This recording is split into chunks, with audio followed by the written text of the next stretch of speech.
There's a lot. Are you ready?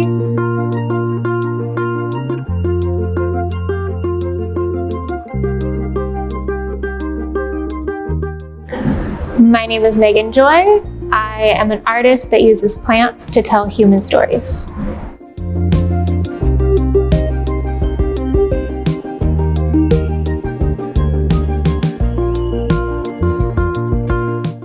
I have always been an artist. There was never a chance that I could be anything other. My grandmother's home was across the street. She had an apartment across the street from us, so I was sent over there often. And she had this like basket trunk, like it was like a woven trunk thing. And inside it, anytime I came over, there would be a new art supply. So it's always just creative, crafty stuff in there. One day she gave me not a real camera, but this magnifying glass that was like square, and you could press a button and the magnifying glass part would pop out. And I was like, oh, it's a Polaroid camera. And I was in love, like instantly. Like I didn't want to play with anything else. And my mom, who had also very tentatively had wanted to be a photographer, was like, great, gave me her old film SLR. And I learned and fell in love with it. And once I learned it and I saw what I could do with it, I was hooked. So my favorite plant to photograph, it obviously changes a lot depending on what I'm working on, because whatever I'm working on is the thing that I'm thinking about the most. But I have a favorite plant. It's Monotropa uniflora, or the ghost. Monotropa uniflora, or the ghost pipe, which is a flower that doesn't photosynthesize. Instead, it uses the like mushroom network underground to kind of borrow energy from trees. And so it's just like this weird white plant that grows up from the ground. And unfortunately, if you pick it, it just turns to black goop within like an hour. So there's no way if I found some, I could take it to my studio. So instead, it's like whenever I need to get some new ones to use, I have to actually go hiking and bring the entire set and go and photograph it, which is kind of a whole big adventure. On average, I'll photograph about 1,000 different plants, like individually on each day. My studio is really small. It's just like a desk, a lamp, and I have a water bottle that I spritz everything with so that I can make sure that all of the highlights line up.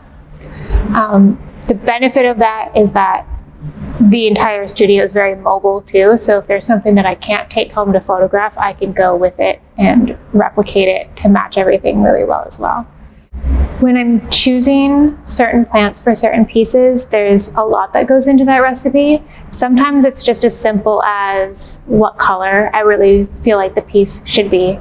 Something about it being actual real things held in time makes my heart happy, that I'm like combining all these things that are sometimes photographed years apart, and that, you know, most of these things are dead by now. And so they're held in place in time, which is what I call them ghosts. Each piece is, there's a little bit of like human folklore, art history, and then connecting it to that, the natural world, and whether it's the sciences or it's folklore about that plant. A piece, Thick as Thieves, was inspired by a friendship that I've had since I was 11 years old. And so our childhood home of Puyallup is known for their daffodils, so that piece had daffodils included in it. The more specific things, like the Monotropa uniflora, that we included in the Judith piece, the way that that plant works, it makes more sense for that piece. Try One's Luck is currently my favorite piece. I love that she's kind of a villain.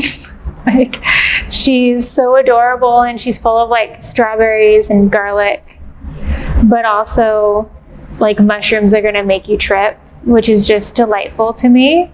Wide and Wild, obviously, just a play on Lover's Eyes. She was really lovely to make, mostly because I got to hang out with an owl. Okay, so my favorite part of researching this piece was I found this adorable paper by some entomologists that were researching stag beetles. But they came across a Eurasian eagle owl, which is the center of this piece, and started playing with a stag beetle, which the stag beetle was beating this owl up, like in this paper.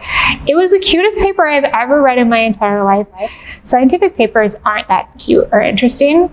This one was. I've been really lucky to partner with, well, first off, very lucky to meet with a lot of scientists that are actively working in their field to expand my knowledge, but also how we can use plants and how important they are.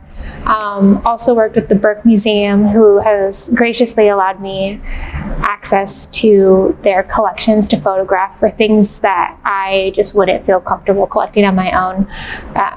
In the Icarus piece, there's bird nests from their collection. You could actually see one of their collection tags in one of the pieces. I have also worked with Pacific Science Center previously with their butterfly house, which was incredible because I got to go to the Pacific Science Center at night when there was only 10 people in the building.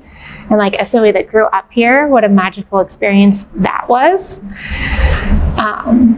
Most recently, I got to work with the team that manages all of the plants at the Amazon headquarters. And I got to photograph a few of my dream plants, but that is a secret for another day.